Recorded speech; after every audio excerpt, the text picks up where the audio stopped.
ان کی شان بیان کی جو آپ ہر روز یہ شعر مجھ سے سنتے رہتے ہو ہر وقت کہ یا رب صلی وسلم دائما ابدا علی حبیبی بخیر الخلق کلہم. یہ شعر قصیدہ بردہ کا جو ہے یعنی مین شعر ہے.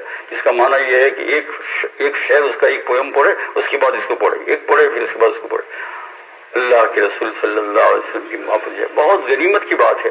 اور میرے بھائیو دوستو بزرگ, سچی بات یہ ہے کہ دنیا کے اندر جب کٹھن مراحل سب کو آتے ہیں, سب کو آتے ہیں, کوئی بچنے والا نہیں ہے, کوئی بچتا نہیں ہے. بیماری ہے, یہ ہے, اور بڑے بڑے کٹھن مراحل, اور پھر آخر میں ایک مرحلہ ہوتا ہے جس کا نام کیا ہے موت. اور موت کا معنی ہی اللہ تعالیٰ کے پاس جانا. موت کا ترجمہ یاد رکھ لو, اللہ کے پاس جانا, اللہ کی ملاقات کرنا. یہ موت کے ساتھ اگر اس کو مراقبہ کرے تو موت انشاءاللہ آسان ہو جائے گی. موت کا معنی کیا ہے؟ تو مر گیا, ارے مر گیا یعنی اللہ کی ملاقات کو گیا. اسی لیے تو مرد مومن بولتا انتقال کر گیا, کیا بولتے ہیں؟ اور انتقال کا معنی کیا ہے؟ انتقال ینتقل انتقال. انتقال کا معنی اس ایک جگہ سے دوسری جگہ کو جانا. ایک بزرگ فرمایا کرتے تھے کہ موت کو میں ایسا سمجھتا ہوں جیسے ایک کمرے میں سے دوسرے کمرے میں گیا, یا ایک ہی کمرے کے اندر ایک جگہ سے اٹھ کر دوسری جگہ پر گیا میں. تو موت کا ترجمہ یاد رکھنا, لقاء الہی. اور یہ قرآن پاک میں ہے. سورہ کہف آپ نے پڑھی ہوئی, آج نہیں پڑھی ہوئی, جمعہ کے بعد بھی پڑھ سکتے ہیں, پڑھا کرو ہر جمعہ کو, بہت عجیب چیز ہے. سورہ کہف کی آخری آیت میں اس موت کا ترجمہ بیان کیا ہے, من کان یرجو لقاء ربہ فلیعمل عملا صالحا. یہاں کیا فرمایا؟ فمن کان یرجو لقاء ربہ, جو اللہ جل شانہ کی ملاقات کا ارادہ کرتا ہے. تو موت کا ترجمہ کیا ہوا؟ حق تعالیٰ جل شانہ سے ملنا, یہ ملاقات. تو دنیا کے اندر جتنے کٹھن مراحل ہے, آخری کٹھن مراحل موت, آخری کٹھن مرحلہ موت ہے. موت کے وقت بھی یہ حب رسول بہت کم آئے گی, اللہ پاک کی قسم. کیوں؟ اس کا تجربہ زندہ لوگوں کو ہو گیا. زندہ لوگوں کو کیوں ہو گیا؟ زندہ لوگوں کو, میرے بھائیوں دوستوں اور بزرگوں, میرے عزیزوں, زندہ لوگوں کو اگر آپ سوچتے ہیں تو اس طرح تجربہ ہو گیا کہ جب کبھی کوئی کٹھن مرحلہ آتا ہے ضرور صحیح ملک جاتے ہیں. اللہ کے رسول کی سنا بیان, بس ماشاء اللہ وہ غم کیا ہو جاتا ہے, پہلے تو غم ہلکا ہو جاتا ہے, پھر وہ مصیبت بھی آہستہ آہستہ اگر اللہ نے چاہا تو کیا ہوتی ہے, دور ہوتی ہے, اور نہیں ہوتی ہے مقدر میں ہوتی ہے. تو یہ بات تو ضرور رہتی ہے کہ دل کا غم کیا ہوتا ہے, ہلکا ہوتا ہے. جب یہ بار بار یہ تجربہ ہو رہا ہے دنیا کے اندر, تو پھر ایسا ہم کیوں نہ سمجھے کہ آخری مرحلہ انسان کا موت ہے. موت وقت بھی حب رسول جو ہے نہیں, یہ حق تعالیٰ جل شانہ کے ساتھ محبت حب الہی تو وہی ہے, اور اللہ ہی تعالیٰ دینے والا ہے. اللہ کے رسول کی محبت, اللہ کے رسول کی محبت اللہ تعالیٰ سے مانگو, کیونکہ اللہ جل شانہ تو نے اپنے رسول کو پیدا کیا ہے, تو اپنے رسول کو خالق ہے. ہم شرک نہیں کرتے ہیں, لیکن تجھ سے مانگتے ہیں کہ تو تیرے رسول کی محبت بھی ہمیں خوب عطا فرما. کام بن جاتا ہے اللہ کے رسول کی محبت سے. بہت عجیب چیز ہے, بب اللہ, بہت عجیب چیز ہے. حضور صلی اللہ علیہ وسلم جب مکہ مکرمہ سے ہجرت کر کے مدینہ منورہ تشریف لا رہے ہیں, اور مدینہ میں پہلے ہی انصار لوگ سب کلمہ پڑھ کر مسلمان ہو گئے تھے, اسلام کا نور میں آ چکا تھا. تو خبر ہوئی کہ اب ہجرت فرما کر آ رہے ہیں, تو ابو بکر صدیق رضی اللہ تعالیٰ بھی ساتھ ہیں. تو روزانہ بیچارے جو ہے مدینہ منورہ کے اس کنارے کے اوپر جایا کرتے تھے سارے صحابہ, کہ آ جائیں گے حضور. صبح سے لے کر شام تک ٹھہرتے تھے انتظار میں. ٹیلی فون کا زمانہ تو تھا نہیں, کوئی ایسی چیز تو تھی نہیں کہ فیکس کر دے. فیک کا زمانہ آ گیا تو تکلیفیں بڑھ گئی, جب فیکس کا زمانہ کم تھا تو تکلیف.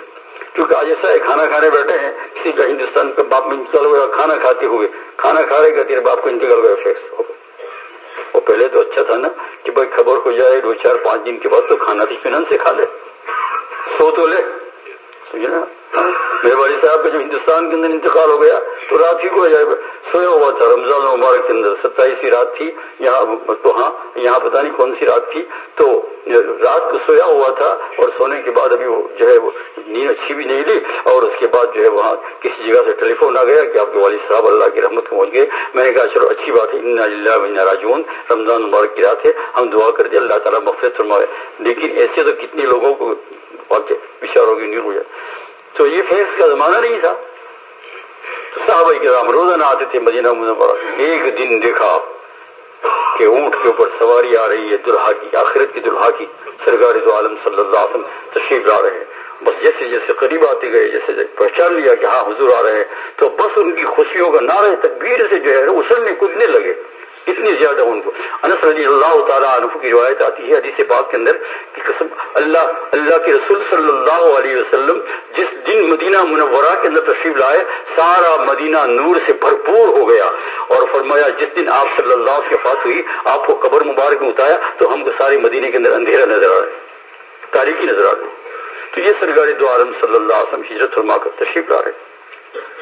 آگے سب پھر آنے کے بعد صحابہ کرام لائن من سب ملاقات کر رہے ہیں. اس میں جو ہے ان کا دل و دماغ رگ رگ جو ہے اس کے رسول میں بھری ہوئی تھی. آپ کیا کریں, ایک صحابی رضی اللہ عنہ جو بالکل نوجوان لڑکے تھے, ان کا نام ہے جو ہے طلحہ ابن برا, حضرت طلحہ ابن برا رضی اللہ, بہت کم عمر تھی ان کی. یہ حضور صلی اللہ علیہ وسلم کے پاس آئے ملاقات کو اور ملاقات کی, اور آپ صلی اللہ علیہ ملاقات کرنے کے بعد یہ نوجوان حضور صلی اللہ علیہ وسلم نے بھیٹا, ایسا کیا ایسا کیا, ادھر وہ صادقہ ادھر وہ صادقہ ادھر وہ صادقہ, ایسا پاگل ہو گیا دیوانہ حب رسول کے اندر. یہ صحابی رضی اللہ عنہ نوجوان لڑکا ادھر چھوڑ. آپ صلی اللہ علیہ وسلم تبسم فرما رہے ہیں اور پھر کہنے لگا یا رسول اللہ مجھے سب سے زیادہ محبت اللہ کے بعد آپ سے. آپ نے فرمایا یہ بات ہے, کہا ہے, دلیل پیش کر دی تو کہا کہ جاؤ تمہارے باپ جو ہے برا کو قتل کر کے آؤ. ان کے ابا کا نام تھا برا. بس وہ تلوار لی اور چلنے لگی. آپ نے فرمایا پھر آ جاؤ واپس, تو واپس آ گئے. کہا دیکھو میں کسی کو قتل کرانے کے واسطے نہیں آیا ہوں, میں رشتے داروں کے اندر تعلق کو توڑنے کے لیے نہیں آیا ہوں, میں رشتے داروں کے اندر تعلق جوڑنے کے لیے آیا ہوں. لیکن مجھے صرف لوگوں کے سامنے تمہارا امتحان لینا تھا. اب تم امتحان میں پاس ہو گئے ماشاءاللہ, ہے نا, کہ تم ابھی اگر میں اب تھوڑی دیر نہیں کہتا تو تم تمہارے والد کی گردن لے کر یہاں جاتے. تم کو اتنی حب رسول ہے, عشق رسول ہے. اور یہ بیچارے ایسے تھے کہ بس یہ مدینہ منورہ سے 3 میل کے فاصلے پر تقریباً ان کا مکان تھا مسجد قباء کے اطراف میں. مسجد قباء ہے نا, 3 میل کے تقریباً مکان تھا. چین نہیں تھا ان کو وہاں, آوے جاوے آوے جاوے, حضور کو دیکھے آوے جاوے, بالکل چین نہیں. تو مسیح کے رسول کے اندر شاید اسی میں موت آئی ہو, بیمار پڑ گئے, بہت سخت شدید بیمار پڑ گئے. حضور صلی اللہ علیہ وسلم اطلاع ہوئی کہ جو ہے طلحہ ابن برا رضی اللہ تعالیٰ عنہ بیمار ہو گئے ہیں اور بہت بیمار ہو گئے. تو آپ صلی اللہ علیہ وسلم صحابہ کے ساتھ ان کی عیادت کے لیے تشریف لے گئے وہاں قباء کے اطراف میں. ٹھیک ہے, جس کی عیادت کے لیے حضور تشریف لے جائے, تیرا کام بن گیا. اور یہ تیرا کام بن گیا حب رسول کے دفعل میں, حب رسول کے کام محبت تھی نا. حضور تشریف لے گئے 3 میل. دیکھا تو حالت بہت ہی کمزور تھی. وہ حضور کی طرف دیکھ رہے ہیں صلی اللہ علیہ وسلم, اور یہ حضور صلی اللہ علیہ وسلم کی طرف دیکھ رہے ہیں. وہ محبت کی نگاہ سے دیکھ رہے ہیں کہ دنیا چھوٹ رہی ہے, مجھے کچھ نہیں, لیکن میرا رسول چھوٹ رہا ہے. لیکن بات بھی رسول چھوٹ رہا ہے لیکن رسول وہاں ملے گا مجھے. آپ صلی اللہ علیہ وسلم عیادت تھوڑی سی دیر عیادت کر کے باہر تشریف لائے تو صحابہ تھے وہاں کے انصاری صحابہ تھے, مسجد قباء کے اطراف کے اندر رہنے والے تھے. ان کو قریب بلایا اور کہا دیکھو میں نے ان کو دیکھ لیا ہے, یہ میرا بہت پیارا ہے, اس سے بہت محبت رکھتا ہے. اب اس کی موت کا وقت قریب آ گیا ہے, میں نے دیکھ رہا جانکاری چل رہی ہے, اور ممکن ہے کہ آج کی رات کے اندر اس کا انتقال ہو جائے. اگر ان کا انتقال ہو جائے تو فوری طور پر مجھے وہاں اطلاع دینا مدینہ منورہ, میں آؤں گا تجہیز تکفین دفن میں شریک ہو جاؤں گا. یہ ہو گئی بات. حضور صلی اللہ علیہ وسلم تشریف لے گئے. یہ دوپہر کا وقت تھا, رفتہ رفتہ رفتہ ان کی طبیعت کمزور ہوتی گئی اور کمزور ہوتی گئی, اور رات کا وقت آیا تو رات کو کافی دیر ہو گئی. اس کے بعد ان کی روح قبض ہو گئی. لیکن روح کی قبض ہونے سے پہلے ان کی ہمت آ گئی, اور ہمت میں آ کر کہا کہ دیکھو, ٹوٹے ہوئے الفاظ میں ایک اپنے رفقا کو, اپنے خادمین کو بلایا, گھر والوں کو, اور کہا کہ دیکھو میں ایک وصیت کر جاتا ہوں, میرے انتقال کے بعد حضور کو اطلاع مت دینا. یہ میں حب رسول میں کہتا ہوں, اطلاع مت دینا, کیونکہ مدینہ منورہ اور قباء کے درمیان میں دشمنان رسول بہت سارے رہتے ہیں, اور ان وقت ان کا ہر وقت یہ جو ہے یہ تدبیر ہے کسی نہ کسی طریقے سے کسی دھوکے سے ہم چاہے مر جائے, لیکن حضور صلی اللہ علیہ وسلم کیا کر دے, شہید کر دے. مجھے معلوم ہے کہ اس لیے بلانا نہیں, رات کا وقت ہے, وہ ضرور اپنا کام کر لیں گے. اور میری موت کی وجہ سے, میری جنازے کی وجہ سے میرے رسول کو یہ تکلیف پہنچے اور تم محروم ہو جاؤ. رسول اللہ تم ایسا کرنا, جیسے ہی میرا روح نکلے میری, مجھے جلدی سے غسل دے دینا, کفن پہنا دینا, قبرستان قریب ہے, جا کے دفن سب حضور صلی اللہ علیہ وسلم چلا دینا. کہا ٹھیک ہے. کہا یہ اور یہ میری وصیت ہے, حب رسول میں نافرمانی نہیں آپ کی کرتا ہوں. انتقال ہو گیا رات کو, کافی دیر کے بعد غسل دیا، تجہیز تکفین کی، اور تجہیز و تکفین کرنے کے بعد دفنا دیا، اور صبح کو حضور صلی اللہ علیہ وسلم صبح فجر کی نماز پر پیغام پہنچایا۔ تو آپ نے فرمایا، سارا انہوں کے سب بیان کیا، یا رسول اللہ، آنکھ سے آنسو ان کے بہ رہے تھے اور آپ کی محبت کر رہی تھی ان کو، اور جو ہے وہ یہ کہہ گئے تھے کہ حضور کو تکلیف نہ دینا، اور یہ بات ہمارے بھی سمجھ میں آ گئی تھی کہ رات کو کہیں آپ کو تکلیف نہ پہنچے۔ کہا کہ مجھے اپنی موت کی فکر نہیں ہے، مجھے حضور صلی اللہ علیہ وسلم کو کوئی تکلیف نہ پہنچی اس کی خبر ہے۔ آپ صلی اللہ علیہ وسلم کی آنکھ مبارک سے آنسو آئے، کیسا میرا محب تھا۔ آپ تشریف لے گئے وہاں قباء، اور جیسے ہی آپ گئے تو وہاں کے جو رہنے والے بہت سارے انصار تھے، جیسے ہمیشہ ایسا ہوتا تھا کہ آپ جاتے تھے تو سب جمع ہو جاتے تھے۔ جب قباء میں تشریف لے گئے تو سارے کے سارے انصار سے اطراف میں سے ہو گئے، تعزیت کے لیے گئے، وہ عیادت کسی کے لیے گئے اور یہ تعزیت، اور کہا چلو سب کو لے کر قبرستان گئے گا، قبر کے پاس گئے۔ آپ صلی اللہ علیہ وسلم آگے کھڑے، پیچھے صحابہ ہے، نماز نہیں، جنازے کی نماز نہیں، لیکن ہاتھ اٹھائے دعا کے لیے، اور وہ دعا ایسی ہے کہ محدثین نے لکھا ہے، اللہ والوں نے لکھا ہے، بزرگوں نے لکھا ہے، آج سے پہلے بھی کسی کو دعا نہ ملی، اور یعنی اس صحابی کے پہلے سے بھی کسی کو دعا نہ ملی، اور اس کے بعد بھی کسی کو دعا نہ ملی۔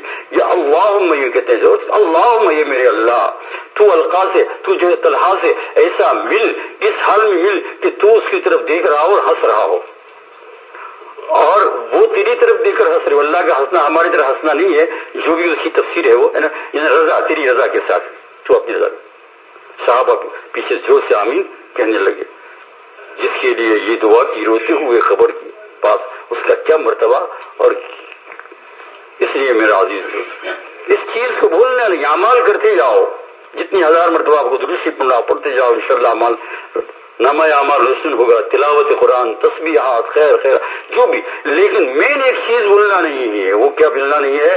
جن کے ذریعے سے یہ ساری چیز ملی ہے، رمضان کے اندر اتنی نیکیاں ہیں، تمہیں کس نے بتایا؟ حضور نے بتایا صلی اللہ علیہ وسلم۔ تلاوت میں اتنی ثواب ہے، کس نے بتایا؟ حضور۔ تو ان کو جو مین چیز ہے، ان کو حب رسول کو، بلکہ بار بار اپنا مسلک تو یہی ہے جو بزرگوں سے سنا ہے، اس پر آپ بھی عمل کرو کہ کوئی بھی عبادت کرتے ہیں، جب وقت مل گیا فوراً ایک مرتبہ درود شریف پڑھ لیتے ہیں۔ حضرت گنگوئی رحمۃ اللہ علیہ جو قطب عالم بہت بڑے بزرگ گزرے ہیں، حضرت تھانوی ان کو متعلق فرماتے ہیں، میں ان کو دیکھتا ہوں کہ بار بار درود ابراہیمی پڑھ رہے ہیں۔ 10 مرتبہ جو ہے، اگر آپ نے 10 آیت قرآن پاک کی پڑھ لی، ایک مرتبہ قرآن شریف کو پڑھ کر من کر کے درود پڑھ لو، اسی کہ تلاوت کے درمیان میں درود پڑھنے کو منع لکھا ہے، کوئی بھی نیکی ہو جائے۔ اور یہ درود پڑھنے کا مطلب کیا ہے؟ یہ کوئی تحفہ ہے، یہ حب رسول کا حق تھا۔ اللہ جل شانہ آپ کو مجھے یہ انمول موتی، یہ قیمتی موتی محبت کا عطا فرمائے۔